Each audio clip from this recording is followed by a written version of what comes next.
घोषणाएं तो कई हैं, जैसे MSME fund, textile park, skilling programme, परंतु कोई स्पष्ट रोजगार लक्ष्य नहीं है, कोई रोजगार कार्यक्रम भी नहीं है। यह संकट वर्तमान में, इसका समाधान भविष्य के भरोसे नहीं छोड़ा जा सकता। बहुत बहुत धन्यवाद। आज आलू किसानों की दुर्दशा है, जिन्हें उपज का मूल्य नहीं मिल पा रहा। आलू के साथ साथ अन्य फसलों का भी उचित मूल्य नहीं मिल पा रहा है। और एक बस अंतिम बात जो सबको पसंद आएगी वो मैं कहना चाहूंगा, निवेदन है कि सांसद निधि MP लाइट कम से कम 25 करोड़ की जाए, जिससे जो है सभी के लिए, मैं उसके सत्ता पक्ष के लोगों के लिए बात है। श्री प्रद्युत बारदोलाई जी, Yes, sir. Sir, I thank you for allowing me to rise here. As I rise here to object and oppose granting of this lot of supplementary demands, I would like before you, I would like to put up before you certain cases how the public money has been wasted, how colossal wastage of public money. Sir, there was a tripartite agreement between the Government of India, the All Assam Students Union and Government of Assam as a conflict resolution measure to start the NRC project in Assam. And that was in 2005. And this entire project was perceived to be a very important measure for conflict resolution. And so the initial outlay of the project, the entire money was to be paid by the Government of India. The initial outlay of the NRC project in Assam was 288 crores. But then as the project continues, there has been escalation, and ultimately nearly about 1,800 crores were spent. And as the project was nearing its logical end, the BJP government in Assam and Government of India here, the double-engine Sarkar, decided to keep the entire NRC project in the cold storage and allowing the wastage of nearly 1,800 crores of public money. This is just one example. The another example I would like to say about how the public finance entire framework has been manipulated. There has been steady rise of debts. Sir, I would like to mention a particular case. In 2016, the BJP government in Assam took office, and the present Chief Minister of Assam was then the Finance Minister, and he was laying the budget for the state of Assam. While he was doing that, in the opposition, that time, the former Chief Minister of Assam, Tarun Gogoi, was sitting. The present Chief Minister of Assam started accusing late Tarun Gogoi ji that because Tarun Gogoi, as the Chief Minister of the former government, left behind a debt burden of 10,000 crores on the people of Assam. And he was accusing, and Tarun Gogoi had to shed the silent tears. But that time, in 2016, former Chief Minister was accused of leaving a debt burden of 10,000 crores. But today, in Assam, probably the Government of India is monitoring. I would like to give the example. I would like to give the example. Sir, in 2018-19, the public debts amount in Assam was 11,754. No, I'm just telling. Sir, you cannot stop me because I want to know. This public debts is increasing. In last 7 years, these public debts have increased by almost 1,500%. And the debt to FRBM has been tracked. Suresh, the debt to GSDP. Kindly take your seat. So I want to tell you. I think so. I have already allowed you. The framework has been manipulated.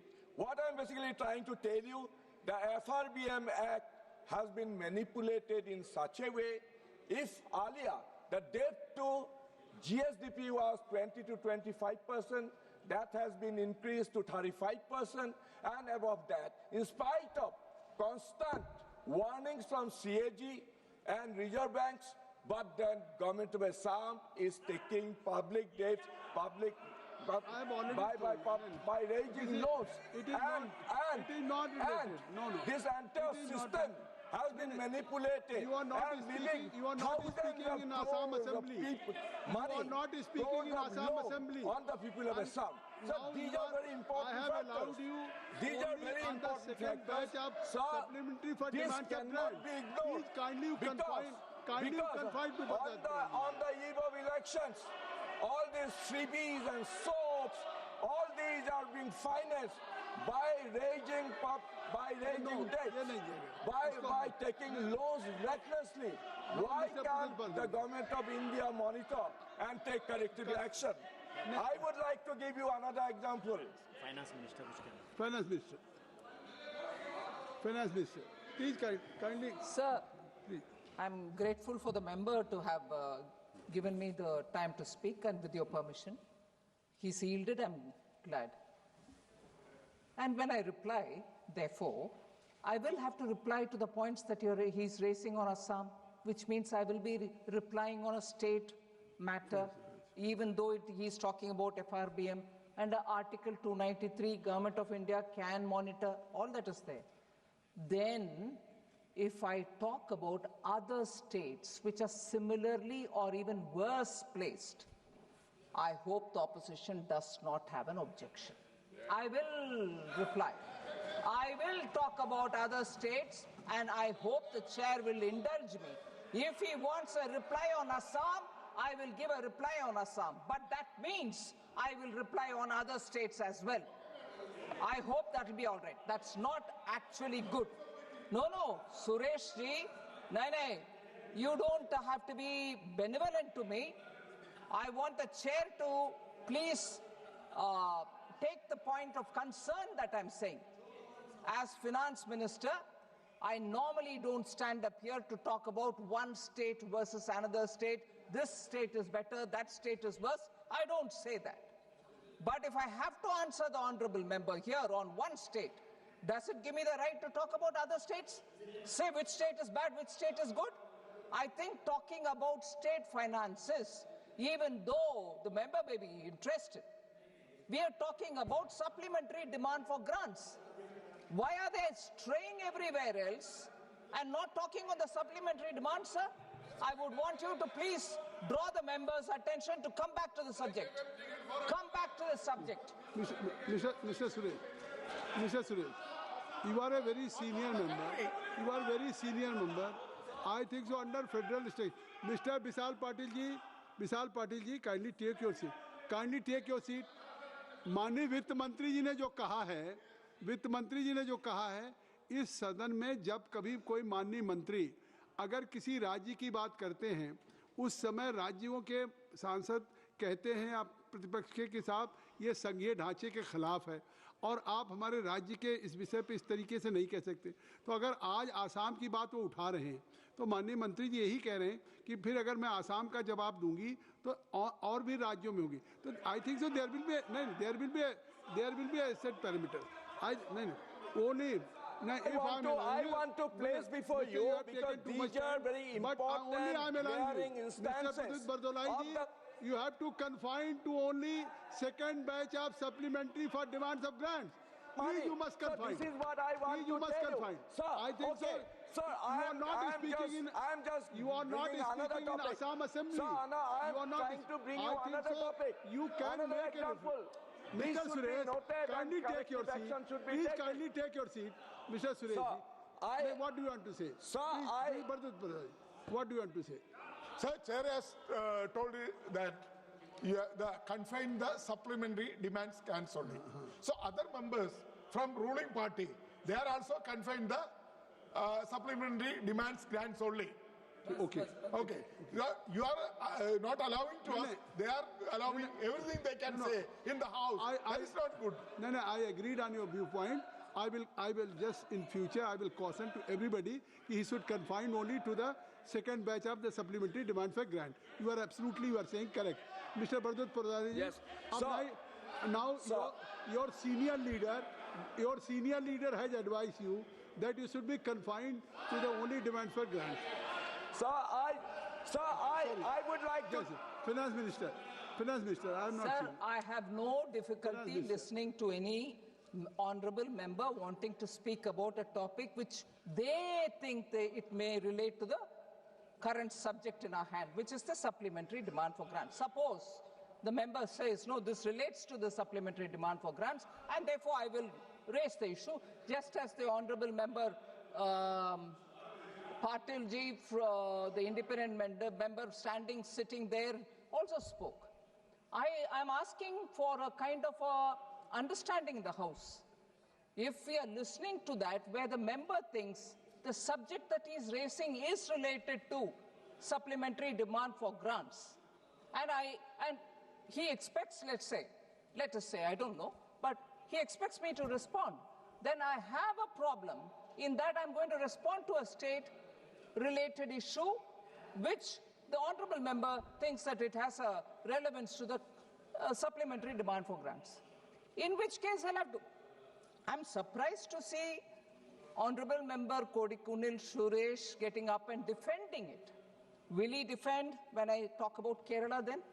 I'll talk about Kerala. Or Karnataka. Can other members who are sitting here, maybe from Karnataka, should I talk about that? Maybe from Andhra, Telangana, maybe from any other state, West Bengal? Should I?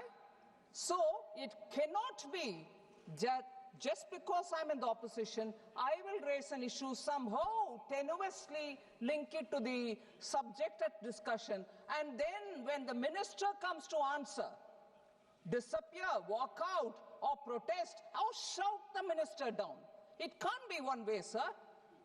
If you are indulgent and if you want the member to talk about it, I'm here to listen, but I will give a reply. And they should not protest. If they want to sit here, it's all right. If they want to walk out, it's all right. But I will record my reply because it cannot be that they can raise it and rush away. Sir, please allow me to give an example. Sir, Brief. there was a Government of India project Already 12 minutes you have taken. construction of a terminal building in Assam, in Guwahati. This project was given to Airport Authority of India. The original outlay in 2018-19 was 800 crores. And the Airport Authority of India was constructing the terminal building. As they were speeding up the construction, and they spent almost 70% of the outlay money given by the Government of India. All of a sudden, the Government of India in October 2021 decided to give the entire project, lock, stock and barrel, on a platter to Adani.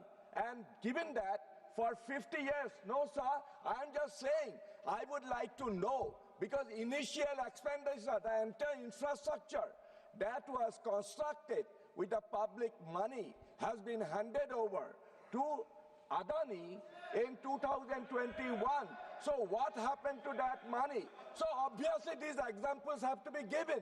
And Madam, sir, I would like to draw the attention, sir, I would like to draw the kind attention of Honorable Finance Minister. Sir, I do not know if Honorable Finance Minister is aware or not. In all probability, she is aware. Sir, there has been an institutionalization of a parallel economy in Assam. And this parallel economy is called syndicate. Sir, this syndicate is not the politics of Delhi that time in the 60s. Who is not the member of this house, this is very important. I would like to draw your attention. Somit Khan ji. Sir, many thanks. I will look into it, and already whatever a person who is not a member of the house, it will be not on the record. It will be deleted. Chairman sir, many thanks Sumit Khan. to allow me Sumit. demand second batch of supplementary demands for grants. 2.81 lakh crore का जो budget है इसका समर्थन करता हूं। आज অনেক কথা বলছে, কিন্তু আমি প্রণাম জানাবো দেশের প্রধানমন্ত্রীজিকে এবং আমাদের অর্থমন্ত্রী, মহিলা অর্থমন্ত্রী মাননীয় নির্মলা সীতারামনজিকে, যিনি এত যুদ্ধের সত্ত্বেও ভারতবর্ষে এখনো তেলের অভাব পড়েনি, ভারতবর্ষে গ্যাসের সেভাবে সিলিন্ডার গ্যাসের অভাব পড়েনি। হতে পারে কিছু জায়গায় অভাব পড়েছে, কিন্তু তা খুবই অল্প। আমি ধন্যবাদ জানাবো যেভাবে ডিমান্ড অ্যান্ড গ্রান্টসের যেভাবে চাওয়া হয়েছে, তাতে আপনারা দেখে থাকবেন $88 থেকে $119 প্রতি ব্যারেলের দাম বেড়েছে। তারপরে কিন্তু পেট্রোল পাম্পে লাইন দাঁড়িয়ে যায়নি। শুধুমাত্র কংগ্রেস এবং কিছু তৃণমূল কংগ্রেসের কিছু মানুষেরা মানুষকে বোকা বানানোর জন্য নানা রকম মিডিয়াতে করছে, এটা অত্যন্ত অন্যায়। আমাদের বন্ধু, আমার দাদা কীর্তি আজাদজি বললেন, যিনি বাংলায় গিয়ে বলেন জয় বাংলা, ভারতবর্ষকে মানেন না, ভারতবর্ষের সুপ্রিম কোর্টকে মানেন না, ভারতবর্ষের নির্বাচন কমিশনারকে মানেন না। তারা এখানে এসে বলছেন যে আমরা পশ্চিমবাংলা অনেক কিছু করেছি। আমি দুঃখের বিষয়, पश्चिम बंगाल का एक फार्मर, ये जो पोटैटो फार्मर होता है दूसरा स्टेट में सेल नहीं कर पाते। आज पोटैटो फार्मर इतना गिर चुका है, इतना ক্ষতি হয়েছে, যাকে চিন্তার বিষয়। সে বিষয়ে তৃণমূল কংগ্রেস আলোচনা করে না, কেন করবে না? আমরা চাই যে চাষিরা ওখানে নিজস্ব ফসল যেন ভালো টাকায় বিক্রি করতে পারে। আমরা দেখেছি ডিমান্ড ফর গ্রান্টসে বলেছেন যে পশ্চিম বাংলায় 44,83,000 বাড়ি আমাদের কেন্দ্রীয় সরকার পশ্চিমবঙ্গের জন্য দিয়েছে, কিন্তু সেটা ইউসি পায়নি। আমাদের অত্যন্ত লজ্জা লাগে যে utilisation certificate Paschimbanga government, Trinamool government দেয় না। ওরা প্রত্যেক জায়গাতে NHRM আমরা অনেক গ্রান্ট পেয়েছি, তার জন্য আমি মাননীয় অর্থমন্ত্রীকে ধন্যবাদ জানাবো।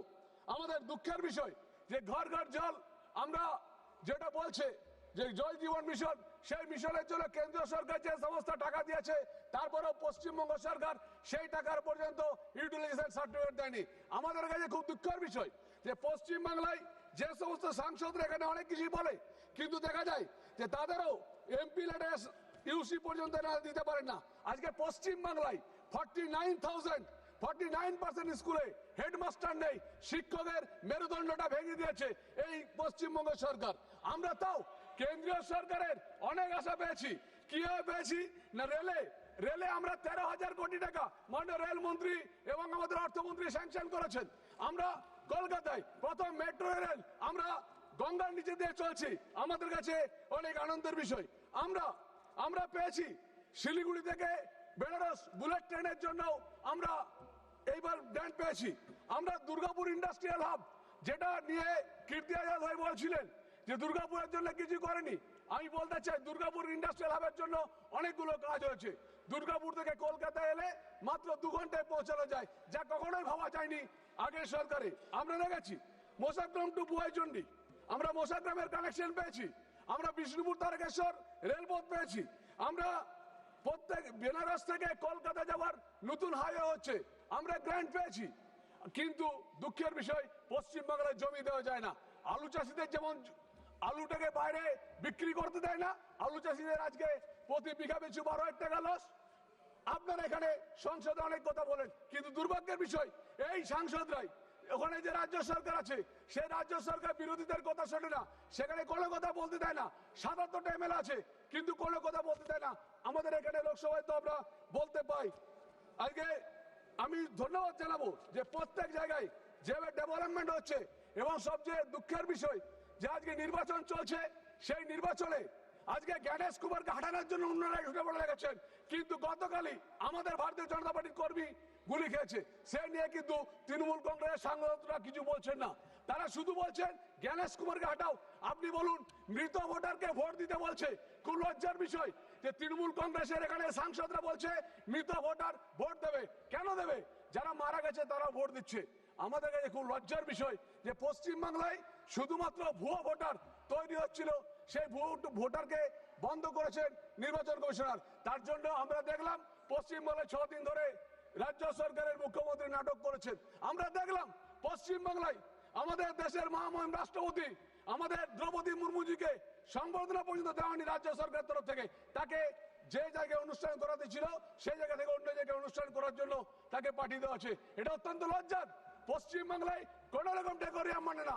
এই রাজ্য সরকার আমি অনুরোধ করব, যেইবার যে নির্বাচন আসবে সেই নির্বাচনে প্রত্যেকটা মানুষ ভোট দেয় এবং এই নির্বাচনের যাতে প্রত্যেকটা মানুষ ভোট দেয় এবং প্রত্যেকটাতে যেন ওয়েব ক্যামেরা থাকে, কারণ ওয়েব ক্যামেরা থাকলে এরা কতটা মানুষের কাছে পৌঁছতে পারে তা আমরা দেখতে পাবো। আমি ধন্যবাদ জানাবো যে আজকে পশ্চিম বাংলায় আমরা নতুন 2টো রেল লাইনের যোগ পেয়েছি, আমরা গ্র্যান্ট পাচ্ছি। একদিকে south eastern railway Purulia express বা অন্যান্য ট্রেনগুলো যে দেরি হয় তার জন্য 4র্থ লাইনের কাজ শুরু হচ্ছে। আমি ধন্যবাদ জানাবো যে আজকে বীরভূমেও আজকে নতুন রেলওয়ে দিয়েছে। আমি ধন্যবাদ জানাবো। আরেকটা ডিমান্ড আমাদের থাকবেই, যেটা হচ্ছে মেমারি জিটি রোড থেকে যদি কাটোয়া পর্যন্ত 4 লেনের হাইওয়ে নতুনভাবে যদি করতে পারা যায় তাহলে আমাদের কাছে অনেক ভালো হবে। আমি আবার বলবো এই পশ্চিম বাংলায় নিয়ে যারা যারা ভাবছেন যে অনেক কিছু করবার, আমি তো বলবো যে একমাত্র ভারতবর্ষের প্রধানমন্ত্রী বলেছিলেন যে প্রধানমন্ত্রী গ্যাস যোজনা মায়েদের কাছে তুলে দিয়েছিলেন বিনামূল্যে গ্যাস এবং মায়েরা পাচ্ছিলেন। আজকে ডেটে দাঁড়িয়ে অনেক অভাব হয়তো আছে, কিন্তু নিশ্চিত করে বলতে পারি আমাদের কেন্দ্রীয় সরকারের প্রধানমন্ত্রীজি আমাদের অর্থমন্ত্রী নির্মলাজি আমাদের এই ভালোভাবে কাজ করে দেবেন। এবং সেখানে আমরা দেখছি পশ্চিমবাংলায় যাতে টাকা নিয়ে মানুষের বিভ্রান্তি হয় তার জন্য ওখানকার মুখ্যমন্ত্রী ওখানকার চিফ মিনিস্টার মানুষকে ভুল বুঝিয়ে বোকা বানিয়ে আবার এরকম করে বিজ্ঞাপন দেওয়া করাচ্ছে। এটা অত্যন্ত লজ্জার যে পশ্চিমবাংলায় আজও বলছি পশ্চিমবাংলায় আমরা 10 টাকা কম আমরা পেট্রোল পেতে পারি, 10 টাকা কম আমরা ডিজেল পেতে পারি, কিন্তু পশ্চিমবঙ্গ রাজ্য সরকার কোন রকম শেষ ছাড়ে না। আমরা অন্যান্য রাজ্যে দেখেছি আমাদের পশ্চিমবঙ্গ থেকে অন্যান্য রাজ্যে তেলের দাম কম। আমরা চাইছি যে পশ্চিমবঙ্গ রাজ্য সরকার 213 টাকা যে রাজ্য সরকারের কমিশন আছে, রাজ্য সরকারের যে কর আছে সেই করটা পশ্চিমবঙ্গ রাজ্য সরকার ছাড় দিয়ে দেখ, তাহলে আমরা অনেকটাই আমাদের মানুষরা মহিলারা সুবিধা হবে। আমরা নিশ্চিত আশাবাদী যে এইবার নির্বাচন কমিশনার খুব ভালো কাজ করবে। আমি ধন্যবাদ জানাবো নির্মলাজিকে যে আমাদের ভারতবর্ষের জন্য তিনি যে 2,81,000 করোড় রুপিয়া গ্র্যান্ট অনুমোদন দিয়েছেন, সেটা আমরা অনুমোদন নিশ্চয়ই করব এবং তার সপক্ষে আমরা থাকবো। ভালো থাকবেন। ভারত মাতা কি জয়। Thank you. Shri N.K. Premachandran ji. Thank you very much, Mr. Chairman, sir, for affording me this opportunity to take part in the discussion on the supplementary demands for grants, second batch for the financial year 25-26. Sir, the second batch of SDG for the financial year 25-26 includes 61 grants, out of which the gross additional expenditure is estimated as 2.81 lakh crores. Out of which the cash outgo is 2.01 lakh crores. The rest of the amount of 80,149.71 crores by way of savings or by enhanced receipts and recoveries. Sir, Mr. Chairman, sir, every time when the supplementary demands of grants were submitted before this House, every time I am making a submission that the strict compliance of the financial rules and directions of the Public Accounts Committee is required to avoid huge supplementary demands for grants. But unfortunately, this is becoming a usual practice of bringing series of supplementary demands of grants having huge amount. Here also it is around 2.81 lakh crores of rupees is the SDG which is being the second batch. And during the vendor session in the month of December, this House has passed 1.32 lakh crores of additional expenditure. So total SDG for the financial year 25-26, now it will come 2.81 plus 1.32 lakhs. Total it will come around 4.13 lakh crores of supplementary demands for grants up to the second batch. That means around 10% of the total budget outlay is being described or submitted as the supplementary demands for grants. That is why I am saying that this is not complying the principles of the fiscal prudence and the fiscal discipline. Sir, in this supplementary demands for grants, what are the major allocations? Is the largest outlay is for the Department of Economics, which needs an explanation. That is for incurring the inter-account transfer.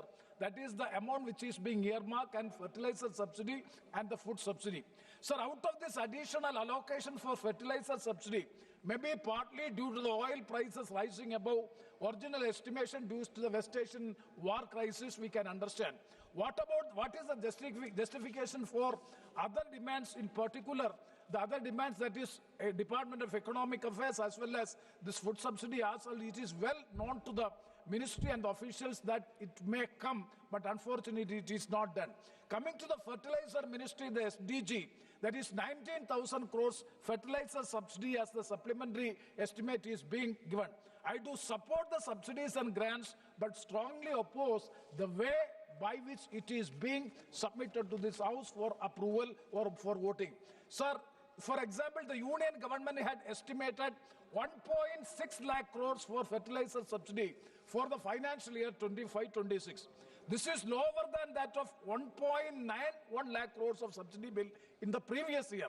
Now you are seeking an additional grant from this House, that is around 19,000 crores of rupees. How can the ministry justify this point? Couldn't you anticipate the fertilizer subsidy would come to this figure? In exception, I do agree that regarding the West Asian crisis and the oil crisis, all this would expose us the hollowness of the government's repeated claim of fiscal discipline and the agriculture reforms in the budget speech even in the year 25-26. Sir, the finance minister in the budget speech promised rationalization of nano-urea and soil health initiative, but the reality in practice is totally different. So both the Honorable Prime Minister as well as the Finance Minister are always speaking about the Atmanirbhar Bharat and Make in India program. What is the position in respect to the fertilizers? The import of urea increased by 138.8% and the DAP increased by 94.5% during April to September 2025 compared to the same period last year, according to the estimates. So further, the domestic production of urea and DAP went down or declined by 5.6% and 7% respectively during the same period. And we are talking of the Atmanirbhar Bharat Abhiyan. This will not correlate together, so for which also I am seeking an explanation from the Honorable Finance Minister. Sir, coming to the macroeconomic terms, in particular the GDP, the gross domestic product. So the growth rate of Indian economy, see, the Honorable Finance Minister, and we are all proud to say that we are the fastest growing economy in the world. And always we are narrating a picture, rosy picture about the economic growth. So the real GDP growth is celebrated at 8.2% in the second quarter of the financial year 25-26, that is July to September 2025. How this growth is achieved, sir? 1 second. That is the secondary sector growth by 8.1%, service sector growth by 9.2%, manufacturing by 9.1%, and construction 7.2%. At the outset, all these figures appears highly impressive and provide an optimistic narration of India becoming a developing country by 2047. But a closer look shows that the numbers may be overstated and structurally misleading, creating an illusion of stronger growth than what actually exists. This is not my opinion. Most of the economics are saying. Several economics have argued that these figures are far from the actual economic growth, cautioning that GDP data is unreliable. And the second fact is only one more point. One more. The second point is regarding the unorganized or informal sector is not fully captured despite constituting a major share in the economy. The informal sector of India, you know very well, sir, the employs larger share of the workforce. Around 92% of the workforce in India is in the unorganized sector. When data does not give a clear picture of the informal sector, it tends to provide misleading conclusions about the true health of the economy. My specific question, with this question I will conclude. My specific question to the Honorable Finance Minister is, we the fastest growing economy in the world, but my question is, why India's rank in global indices are falling? Regarding the Human Development Index, in the year 2014, when this government assumes power, the position of India in the global ranking is Kindly 100. Sir, I'm concluding. Dr. 130 and same is in 2025. This question has to be answered with these Dr. points and with this reservation. I would like to say that though the economic growth is there, it is not. Thank you. So many thanks to Honorable Speaker for allowing me to speak on supplementary demand for grants. There's a very popular saying, healthy nation is a wealthy nation. So I want to really congratulate our Honorable Prime Minister and the Finance Minister and the Health Minister for rolling out HPV vaccine from Ajmer, Rajasthan last week to prevent cervical cancer among the teenage girls. So this is a great women health empowerment. So on the same line, now because of a robust health infrastructure and healthcare services, the average lifespan of Indians today is somewhere around 71 to 72 years. And pneumonia, because India is very strong on immunization program under Indra Dash program, WHO has appreciated India's immunization program for children because they are touching almost covering 97% of children. So now time has come for adult immunization because nearly 4 to 5 million Indians are suffering from pneumonia and related complications, and the death rate is somewhere between 17 to 40%. So Indian Chest Society and also Geriatric Society of India as recommended, adults, senior citizens above the age of 65 or 70 should receive one dose pneumococcal vaccination that can prevent pneumonia. So I think now we have to move on to adult immunization for senior citizens. And regarding Ayushman Bharat, this is one of the world's largest health assurance program, covering nearly 55 crores people, and about in the last 6 years, nearly 9 crore procedures have been done. But now people above 70 are also included. As a result, the expenditure is going up because people above 70 do have multiple comorbidities and more complex procedures need to be done. So as a result, now at this point of time, 1,300 procedures are included under Ayushman Bharat, but another 600 procedures have been left out. So my appeal through you, sir, is to include this another 600 high-end procedures under Ayushman Bharat. Then it becomes truly an universal healthcare program. So for that, the coverage at this point of time for entire family is about 5 lakhs, but need to be enhanced from 5 lakhs to at least 7.5 or 8 lakhs. So today happens to be a World Kidney Day. So I want to really congratulate Honorable Health Minister and the Prime Minister, because we have an excellent, robust national dialysis, Prime Minister National Dialysis Program, under which at this point of time, 30 lakh people are undergoing dialysis and nearly 5 crore cycles have been done. This is one of the great programs. So with rapid urbanization and industrialization, what is happening, we are generating a lot of waste, sewage effluent water, and today the groundwater, particularly in metro cities and also in the neighboring districts of Bangalore, and the same scenario is there in other metro cities also, I believe. So the Indian Institute of Science and Environment Management Policy Research Institute have studied and they have demonstrated toxic metals and toxic substances in the vegetables as well as the foods grown in this district.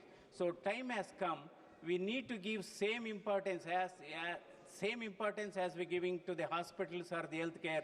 We have to give the same importance for sewage effluent treatment, because there is in our neighbor districts of Bengaluru, that is Kolar, Chikballapur as well as Doddaballapur, the government of Karnataka has allowed the sewage water to be let into the lakes and tanks in this, and it's very unfortunate that normally the guideline says it has to be a tertiary treatment has to be given to the sewage water before letting into the lakes as well as into the tanks. But it's only secondary treatment, that too inadequate treatment is given. Because today what is happening, the bore wells dug in the vicinity of these lakes in Chikkaballapur, Kolar and Bangalore rural Ramnagar, and certainly this is same scenario in the other metro cities. So what is happening, the bore well water also is heavily contaminated with heavy metals, uranium, arsenic, fluoride, phosphorus, and as a result it is having an adverse impact on the healthcare and the health of the population, and also on the livestock and also on the crops. And certainly we are consuming micro quantities of poison from the vegetables and the fruits grown in these areas.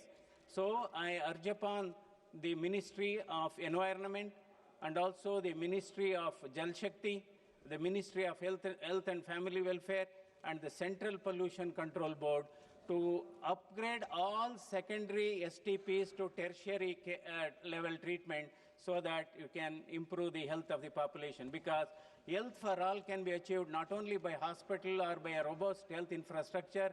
We have to provide clean air, clean water, and clean unadulterated food. So this is very important, and because actually there is a manual circulated from the Urban Union Ministry of Urban Development and also from Public Health, Engineering, Environment Organization that sewage treatment has to be a tertiary treatment.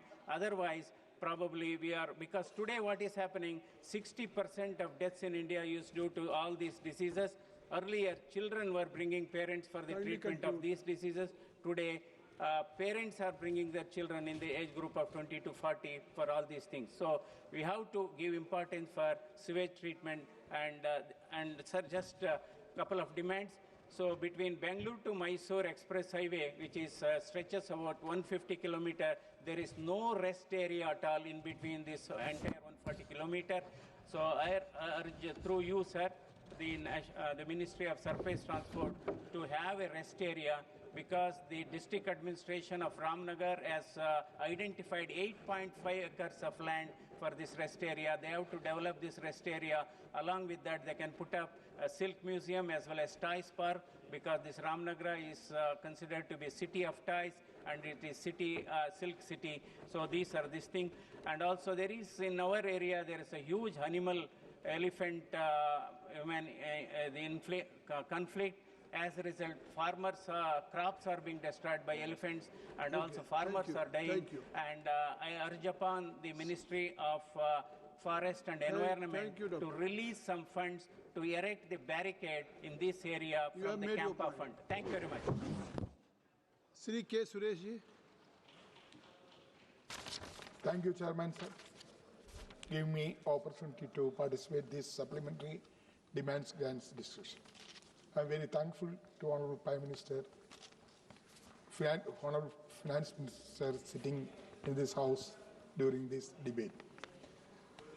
Chairman, sir, at the outset I would like to state that while the government presents this additional allocation as necessary fiscal adjustment, the realities experienced by millions of ordinary citizens across the country raise serious concern about whether public expenditure is adequately addressing the needs of farmers, workers, youths, small enterprises, and marginalized communities. According to the latest economic survey, India's economy continues to register strong growth, with the projections indicating around 7.4% expansion in the current financial year. While this growth figure appears impressive on paper, the fundamental question before the House is whether such growth is translating into source employment, stable incomes, and improved living standard for ordinary situations. Chairman, sir, recent labor force data indicates that India has around 56 crore employed persons. However, the substantial proportion of this employment remains concentrated in informal and self-employment sectors, where job security, stable income, and social protection are extremely limited. The rapid expansion and social protection are extremely limited. The rapid expansion of the gig economy, which already employs more than 1 crore workers, highlights the growing dependence of young people on unstable forms of employment. Economic growth without quality employment cannot be regarded as meaningful employment. Chairman, sir, the government frequently points declining inflation figures. While headline inflation may show moderation, satisfied terms, the everyday experience of ordinary households tell different story. Food and fuel together account for more than half of the household expenditure. Even small increase in the price of essential commodities such as food grains, vegetables, cooking gas, and transport impose significant financial stress of the families. One of the most pressing concerns today is the sharp increasing in the price of domestic LPG cylinders and the recurring shortage faced by consumers in many regions. The price of domestic LPG supplied by Indian Oil Corporation, Bharat Petroleum, and Hindustan Petroleum has increased substantially over the past few years. Sir, for many middle class and lower income households, especially rural areas, the cost of the single LPG cylinder has become a major monthly financial burden. Even more worrying are the frequent reports of delays in cylinder delivery and shortage at distribution points, which force many families to wait for long periods or depend on the alternate cooking fuels. For women in rural households who had shifted from firewood to LPG under scheme of Pradhan Mantri Ujjwala Yojana, the rising refill cost is pushing them back towards transition fuels, undermining very objective clean cooking energy. Chairman, sir, in addition to rising fuel costs, citizens today face multiple service charges, banking fees, and digital transaction costs that effectively function as hidden financial burden. At the same time, the corporates have benefited the major tax concession introduced 2009 when corporate tax rates were reduced significantly. This policy resulted in an estimated revenue loss exceeding 1 lakh crore, while corporators' profitability has increased. Expected surge the employment generation and investment not being proportionate. Chairman, sir, agriculture remains the backbone of rural India. Yet farmers across the country continue to face uncertainty due to the fluctuating market price and rising input costs. There has been a long-standing demand from farmers' organization for legal guarantee of minimum support price. Without adequate price assurance, farmers remain highly vulnerable to market volatility. The issue has particular relevance for the state of Kerala, where agriculture is closely linked ecological sustainability and rural livelihoods. Over the past 2 decades, the area under paddy cultivation in Kerala has declined significantly from more than 3 lakhs hectares to less than 2 lakh hectares. Rice production has also fallen sharply. For state depend heavily imports from other regions. Chairman, sir, I would like to draw the attention of the House several long-standing development concern Kerala. The state has consistently demonstrated strong achievement in education. You are very much aware. Healthcare, also House is very much aware, and human development. It has also contributed significantly to the national economy through skilled manpower and overseas remittance, estimated to exceed 2.7 lakh crores annually. Despite this contribution, several legitimate development demands for Kerala remain pending. Chairman, sir, on important demands, the establishing institution of All India Institute of Medical Science, that is pending still before the government of India. We were expected the budget, general budget, you may announce the All India Medical Institute, but unfortunately you are not announced. So I would like to request Honorable Finance Minister to consider for the All India Medical Institute to establish in Kerala. Sir, Angavali-Shabari railway line during 1999, BJP government, Vajpayee government was in power. At that time announced this line, I was also a member of that house. But so far that line was not completed, still pending. So I would like to Honorable Finance Minister to take initiative to restart the work and finish timely. Sir, I'm completing, sir. Some more 2-3 points. My state only. Sir, the current budget, there is a feeling that the budget was totally neglected by the state of Kerala. So, Honorable Finance Minister is so very much aware of the sentiments of the people of Kerala. You should address the sentiments of the people of Kerala. Sir, recently, yesterday Prime Minister was there in Kerala. We are expected a lot of things from Prime Minister announcement, but Prime Minister was not announced any new projects. Only Kindly conclude. Prime Minister was not. We were expected some projects will be announced by Prime Minister, but it was not happened. And also, sir, Mundakale Churalmala in Wayanad district, there is a natural calamity. You are very much aware of that. So far, the government of India has not. You have already raised a lot of demands, I think, so let us see, should consider. Yes, sir. This is also a natural calamity issue, sir.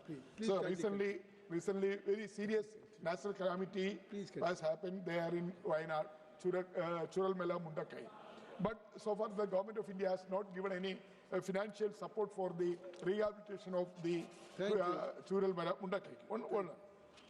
On the paddy procurement of Kerala, SBI and Canara Bank is the banks for giving money to the farmers. But at the same time, the PRC is issuing by the state government. But banks are not timely. Sir, completing, sir. Last point. Conclude. Sir, the banks are not giving their price in the farmers in their paddy collection. These are the important points I would like to bring your kind notice, Madam. Thank you very much. Shri Pappu Yadav ji, अध्यक्ष जी, तीन minute एक सदन में नई परंपरा देखी गई। श्री पप्पू जी, आग्रह करूंगा।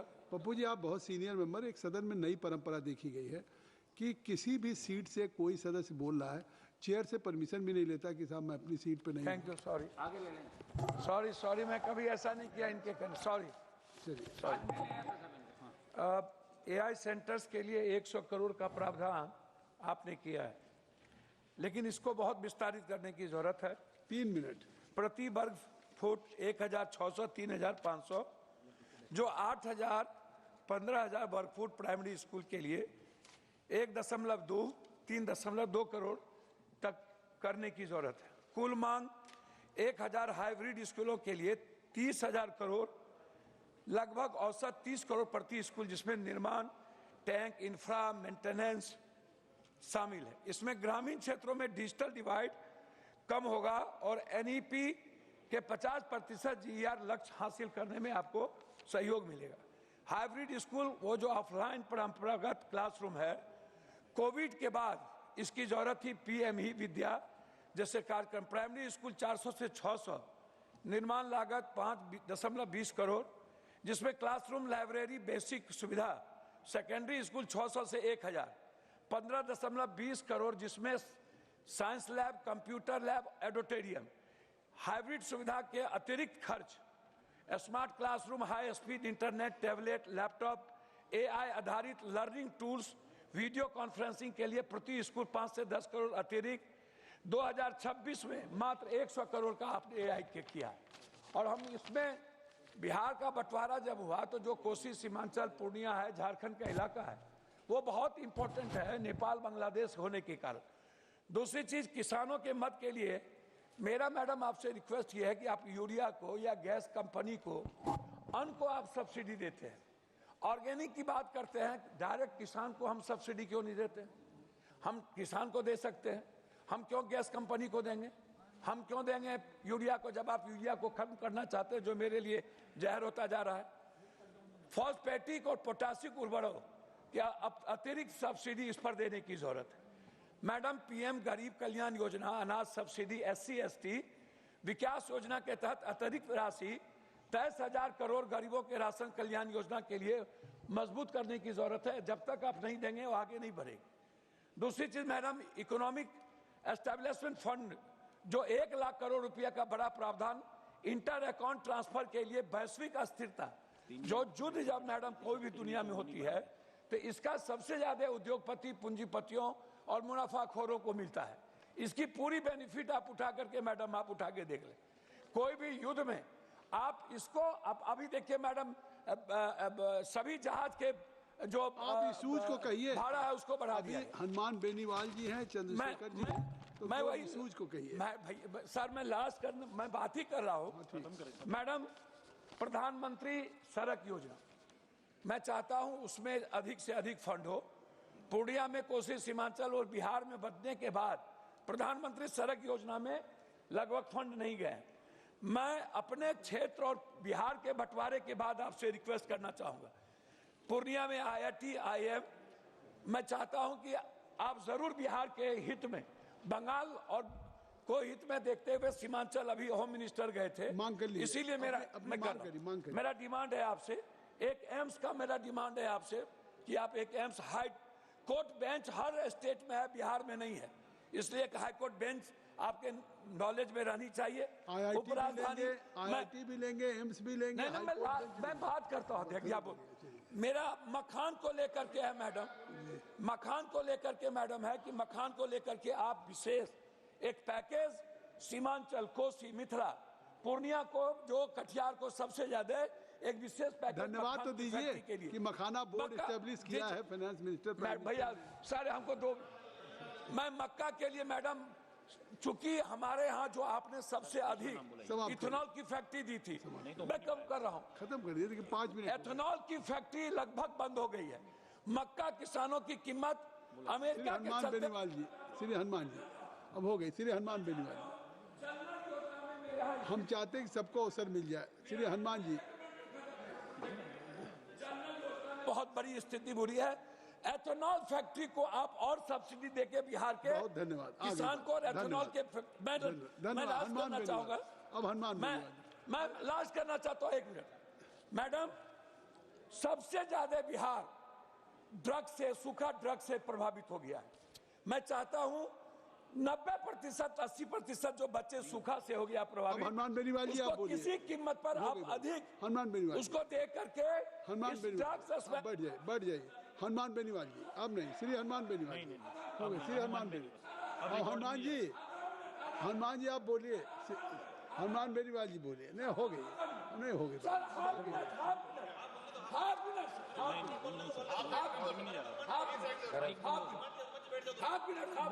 खत्म कर लीजिए। मैं मैडम से लास्ट में आग्रह करा दो, आधा मिनट साहब। क्या 1 हेल्थ 1 एजुकेशन, ऊपर बैठ जाएंगे। 1 नेशन 1 हेल्थ। आप सबसे ज्यादा पैसा किसी को दे हो गई, तो हेल्थ के डायग्नोसिस पर, जांच पर और मेडिकल माफिया को आप कंप्लीट रूप से खत्म करें। ठीक है हनुमान जी, इंफ्रास्ट्रक्चर को आप बढ़ाएं। हनुमान जी दिया आपको, कमाल कर दिया। इस पर बोल दो सर, इसे। हाँ इसी बोलिए। सभापति महोदय, सबसे पहले तो आपको धन्यवाद कि आज वर्ष 2025-26 के लिए अनुदान की अनुपूरक मांगों के दूसरे बैच पर हो रही चर्चा में भाग लेने का आपने मुझे अवसर दिया। इन अनुदान की पूरक मांगों के दूसरे बैच में 61 अनुदान शामिल है। 281,289 करोड़ के सकल अतिरिक्त व्यय को अधिगत करने के लिए संसद में अनुदान मांगा गया वित्त मंत्री जी द्वारा। अनुपूरक मांगों का उद्देश्य सामान्यतः उन आवश्यक व्ययों को पूरा करना होता है जो बजट बनाते समय अनुमानित नहीं होती। इसलिए सबसे पहले ये समझने की आवश्यकता है कि अनुपूरक मांगें सामान्य स्थिति नहीं होनी चाहिए। इनका उद्देश्य केवल उन खर्चों को पूरा करना होता है जो अप्रत्याशित परिस्थितियों के कारण सामने आए। लेकिन जब हर साल बार बार अनुपूरक मांगें लाई जाती तो ये सरकार की वित्तीय योजना और बजट प्रबंधन की कमजोरी को उजागर करता है। वित्त मंत्री जी, हमने देखा है कि एक उसके अंदर एक साल में 2-2, 3-3 बार जब आप जवाब दें तो इसको बताएं कि देश की अर्थव्यवस्था और विकास का रोड मैप है। कुछ महीनों बाद अगर सरकार फिर से अतिरिक्त हजारों करोड़ रुपए मांगने लगती है तो प्रश्न स्वाभाविक, क्या बजट बनाते समय सही आकलन किया गया नहीं। मेरा आग्रह है सवत जी कि कई मंत्रालयों में पहले पर्याप्त प्रावधान नहीं किए जाते और बाद में अनुपूरक मांगों के माध्यम से अतिरिक्त राशि मांगी जाती है। यह आपका अधिकार है, लेकिन बजट बनाते समय अगर इसका ज़्यादा ध्यान रखा जाए तो मेरे हिसाब से बार बार इस पर चर्चा की आवश्यकता नहीं होगी, बार बार आपको मांगना भी नहीं पड़ेगा पार्लियामेंट से। संसद की भूमिका केवल औपचारिक मंजूरी देने वाली संस्था बनकर रह जाएगी। मेरा इसके अंदर आपसे आग्रह है कि आप ध्यान रखें बजट आकलन के अंदर कमी। सवत जी, जब संसद में मुख्य बजट प्रस्तुत किया जाता है तो सरकार पूरे वर्ष की आवश्यकताओं का आकलन करती है, लेकिन बार बार उन मांगे लाकर ये कोई यही नहीं लाए, हमेशा लाई जाती है। इसमें सरकार या तो वास्तविक खर्चे का सही अनुमान नहीं ला पाती। एक मिनट रुक जाएं, अभी माननीय बेनीवाल जी की स्पीच चल रही है और एक सदस्य और हैं, तब तक के लिए कार्रवाई अगर सभा की सहमति तो बढ़ा दी है। या तो वास्तविक खर्च का सही अनुमान अधिकारी आपको बताते नहीं और या फिर जानबूझकर कम प्रावधान करके बाद में अतिरिक्त राशि मांगी जाती है। सौद महोदय, जनहित की प्राथमिकताओं की अनदेखी। मोदी, देश में आज भी कई बुनियादी समस्याएं मौजूद है। पार्लियामेंट की तरफ पूरा देश देखता है जो पार्लियामेंट चलती है, यहाँ हर मुद्दे पे चर्चा होने की मांग करते हैं। सबसे ज़्यादा हम लोग जीत के आते हैं, यूथ पॉलिटिक्स आए, बढ़ती बेरोजगारी जो सबसे बड़ा विषय बन के रह गया, युवा डिसाइन होता जा रहा है, महंगाई से परेशान आम जनता, किसानों की आय और फसल सुरक्षा की समस्या, ग्रामीण क्षेत्रों में स्वास्थ्य और शिक्षा की कमी। लेकिन अनुपूरक मांगों में इन क्षेत्रों के लिए अपेक्षित बढ़ोतरी दिखाई नहीं देती। वित्त मंत्री जी बताएं आप, इससे ये संदेश जाता है कि सरकार की प्राथमिकताएं जनता की समस्याओं से अधिक प्रशासनिक खर्चों को झुकी हुई है। आज मेरे राजस्थान की बात करूं तो कॉमर्शियल सिलेंडर तो खत्म होने के कगार पर है और घरेलू सिलेंडरों की भी भारी कमी राजस्थान के अंदर आई है और ये समस्या अखबारों की प्रमुख खबरें बनने के बावजूद आपकी सरकार पर इन समस्याओं का कोई ठोस जवाब नहीं। सौद महोदय, एक आध मिनट टाइम दे सर, कल भी मेरे 2 मिनट कम दिया आपने, सबको छोटे साथ दिए। देश में एलपीजी की जो कीमत के बारे में हल्ला हो रहा है, पेट्रोल डीजल के भंडारों की जो स्थिति है, अमेरिका ईरान युद्ध से हमारे देश की गैस और तेल आपूर्ति में कितना फर्क पड़ा और देश में कभी दिखाया जाता है कि तेल का संकट है फिर पेट्रोलियम कंपनियां उनका खंडन करती है। दूसरा, मोदी जी, एलपीजी की कमी से देश में क्या हालात बने, आज अखबारों की सुर्खियों में विस्तृत रूप से आया। एलपीजी गैस सिलेंडर की कमी और वितरण व्यवस्था हो रही है, लापरवाही के कारण आम जनता को भारी परेशानी का सामना करना पड़ रहा है। मैं वित्त मंत्री जी से जानना चाहता हूँ कि ईरान अमेरिका का युद्ध अगर लंबा चला तो आपके पास एडवांस तैयारी क्या है जिससे देश में तेल और गैस का संकट नहीं आए। सौद महोदय, एक में वित्त मंत्री जी का ध्यान आकर्षित, वित्त मंत्री जी मैं ध्यान आकर्षित आपका करना चाहूंगा कि चित्तौड़गढ़ जो राजस्थान के अंदर, 2.5 मिनट तो मेरे ले लिए इन्होंने, हाँ पहले मुझे नहीं बोलने दे रहे थे, अब उनको नहीं सुनने दे रहे। सभापति महोदय, चित्तौड़ जो राजस्थान के अंदर है, वहाँ साहब अफीम के पट्टे चित्तौड़ के अंदर, मध्य प्रदेश का नीमच का लगता इलाका, राजस्थान के मेवाड़ क्षेत्र में चित्तौड़ में अफीम उत्पादक किसानों को सरकारी जो अधिकारी नारकोटिक्स 5 मिनट हो गए, कृपया समाप्त कर दें। कल भी 2 मिनट मेरे, अब हो तो क्या 5 मिनट, कुछ मेरा सुझाव दे दूंगा। राजस्थान सुझाव दे दीजिए, ये हटाएगा फिर राजस्थान सुझाव दे दीजिए, हो गई बात। भगत करके अनावश्यक रूप से परेशान किया जा रहा है वहाँ किसानों को, जो पूर्ण रूप से अनुचित है। वैध लाइसेंस लेकर मेहनत से खेती करने वाले किसानों को बार बार नोटिस, जांच और दबाव का सामना करना पड़ रहा है। अब सुझाव दे दीजिए, आपकी बात पूरा तो करने दे साहब, तो पूरा करने दे दिया, सुझाव दीजिए। माहौल बन गए और कांग्रेस पार्टी किसानों के मामले में मौन है। आप इस मामले में हस्तक्षेप करें और अफीम उत्पादक किसानों की समस्याओं का समाधान करें। अब राजस्थान को सुझाव तो दे दूं आपको, एक पन्ना है मेरे पास, कल भी दिया था, हर दिन तो आप दे रहे हैं। कल तो मेरे 2 मिनट काट लिया आपने। नहीं काटा नहीं हमने, हर दिन आपको एक मिनट करना है। स्पीकर साहब, अच्छा सुझाव दे खत्म करिए, एक लाइन खत्म करिए। तो अगर मेरे सुझाव नहीं सुन तो मेरा एक आग्रह साहब, मेरा आग्रह ये सर, पेट्रोलियम मंत्री जी एलपीजी को लेकर जवाब दे रहे थे और जिस तरह के नारे विपक्ष ने लगाए एपिस्टीन की बात को लेकर, तो मेरा आग्रह कि आप जवाब देते श्री चंद्रशेखर जी, उनके साथ कोई गलत काम नहीं किया। धन्यवाद। श्री चंद्रशेखर, बैठिए बेनीवाल जी, बैठिए। धन्यवाद, धन्यवाद सभापति जी। ये किसी ने आपको पर्ची भेजी है। महोदय, मैं आपके माध्यम से सरकार द्वारा प्रस्तुत वर्ष 25-26 के लिए अनुदान की अनुपूरक मांगों के दूसरे बैच पर अपनी बात रखना चाहता हूं। महोदय, मैं कोशिश ये करता हूं कि विषय से हटूं ना, लेकिन क्योंकि गैस सिलेंडर की समस्या इस समय बहुत बड़ी है, मैं वित्त मंत्री जी का ध्यान आकर्षित करूंगा कि लोग लाइनों में लगे और आपसे बहुत उम्मीद कर रहे हैं। कि भाई उनकी समस्या दूर हो जाए। मैं कहना चाहता हूं कि सरकार केवल खर्च को मंजूर देने की संस्था नहीं है, बल्कि जनता के धन की संरक्षक संस्था है। इसलिए जब सरकार अतिरिक्त खर्च की मांग करती है तो संसद का दायित्व बनता है कि वह उसकी पूरी समीक्षा करे। सरकार द्वारा इस दूसरे बैच में लगभग 2.81 लाख करोड़ रुपए के अतिरिक्त व्यय की मंजूरी मांग रही है, जिसमें लगभग 2.01 लाख करोड़ रुपए वास्तविक अतिरिक्त नगद व्यय। यह बहुत बड़ी राशि है और इसलिए यह जरूरी है कि हम ये देखें कि पैसा किसके हित में और किस दिशा में खर्च किया जा रहा है। महोदय, जब फरवरी में पूरा बजट पेश किया गया था तो इतने कम समय में इतनी बड़ी अतिरिक्त राशि की आवश्यकता क्यों पड़ गई है? यदि बार बार इतनी बड़ी अनुपूरक मांगे आती हैं तो इसका मतलब है कि बजट अनुमान और वित्तीय योजना में गंभीर कमी है। देश की जनता चाहती है कि उसका पैसा सोच समझकर और योजनाबद्ध तरीके से खर्च। महोदय, इस अनुपूरक बजट में उर्वरक सब्सिडी के लिए लगभग 15,000 करोड़ का अतिरिक्त प्रावधान किया गया। किसान पहले ही महंगी खाद, महंगे बीज और महंगे डीजल की समस्या जूझ रहा है। सरकार को स्पष्ट करना चाहिए कि उसकी नीतियां किसानों को राहत देने के लिए या केवल आंकड़ों को संतुलित करने के लिए। महोदय, मैं विशेष रूप से सदन के माध्यम से अनुसूचित जाति, अनुसूचित जनजाति, अन्य पिछड़ा वर्ग के सवाल को उठाना चाहता हूं। भारत का संविधान हमें सिखाता है कि विकास तभी सार्थक होगा जब समाज के सबसे कमजोर व्यक्ति को उसका लाभ पहुंचे, लेकिन वास्तविकता यह है कि अभी आज भी दलितों के साथ सामाजिक भेदभाव का उनको सामना करना पड़ता है। आदिवासी क्षेत्रों में विकास की गति बहुत धीमी है। ओबीसी समाज को शिक्षा और रोजगार में पर्याप्त अवसर नहीं मिल रहे, इसलिए मैं सरकार से कुछ स्पष्ट मांगे सदन के माध्यम रखना चाहता हूं। मैं सरकार से मांग करता हूं कि अनुसूचित जाति और अनुसूचित जनजाति के लिए जो SC, ST और TSP का बजट प्रावधान है उन्हें वास्तविक आबादी के अनुपात में बढ़ाया जाए और यह सुनिश्चित किया जाए कि वे राशि किसी अन्य मद में ट्रांसफर ना हो। दूसरा, देश के दलित, आदिवासी और पिछड़े वर्ग के युवाओं के लिए विशेष छात्रवृत्ति और कौशल विकास कार्यक्रम चलाए जाएं ताकि उन्हें शिक्षा और रोजगार के बेहतर अवसर मिल सके।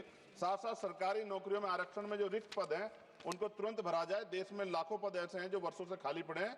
ये संविधान की भावना के खिलाफ है। और चौथी मांग ये है, आदिवासी क्षेत्रों में स्वास्थ्य, शिक्षा और सड़क जैसी बुनियादी सुविधाओं के लिए विशेष पैकेज दिया जाए। महोदय, संविधान में हमें 3 मूलभूत सिद्धांत दिए: समानता, न्याय और अवसर की समानता। बाबा साहब डॉक्टर भीमराव अंबेडकर ने संविधान बनाते समय स्पष्ट किया था कि भारत का लोकतंत्र तब मजबूत होगा जब समाज के कमजोर वर्गों के साथ न्याय होगा। इसलिए सरकार का दायित्व है कि वे संविधान की भावना के अनुसार नीति और बजट बनाए। प्रमोशन में रिजर्वेशन SC, ST, OBC को नहीं मिल रहा है। NFS लगातार हो रहा है SC, ST, OBC के बच्चों के साथ। और इंटरव्यू में जिस तरह का छल हो रहा है, जैसे UPSC में भी अभी हुआ, जिस तरह का छल हो रहा है उससे असंतोष पैदा हो रहा है। साथ साथ महोदय, लोकतंत्र में विपक्ष की भूमिका केवल आलोचना करने की नहीं है, बल्कि सरकार को सही दिशा दिखाना भी होता है। हम चाहते हैं कि देश आगे बढ़े, अर्थव्यवस्था मजबूत हो और नागरिकों को समान अवसर मिले, लेकिन ये तभी संभव होगा जब सरकार इसको सुनिश्चित करेगी। बजट पारदर्शी हो, खर्च जवाबदेह और विकास समावेशी हो। महोदय, अंत में मैं कहना चाहता हूं कि अनुपूरक मांगों का उद्देश्य केवल खर्च बढ़ाना नहीं होना चाहिए, बल्कि ये सुनिश्चित करना चाहिए कि ये पैसा देश के गरीब, किसान, मजदूर, दलित, आदिवासी और पिछड़े वर्गों के जीवन में वास्तविक परिवर्तन लाए। यदि सरकार संविधान की भावना के अनुरूप सामाजिक न्याय के केंद्र में रखकर निर्णय लेती है तो निश्चित रूप से देश का विकास अधिक संतुलित और न्यायपूर्ण होगा। और अंत में सर, नगीना लोकसभा से मैं चुन के आया, मैं धन्यवाद देता हूं अपने लोकसभा के वोटर्स का सभी। महोदय, पिछली सरकारों ने भी नगीना को इग्नोर कर दिया क्योंकि वो बिल्कुल पिछड़े क्षेत्र से आता है। और अंत में एक आखिरी वो कर रहा हूं सर, और ये सरकार भी सर नगीना से दोहरा व्यवहार कर रही है।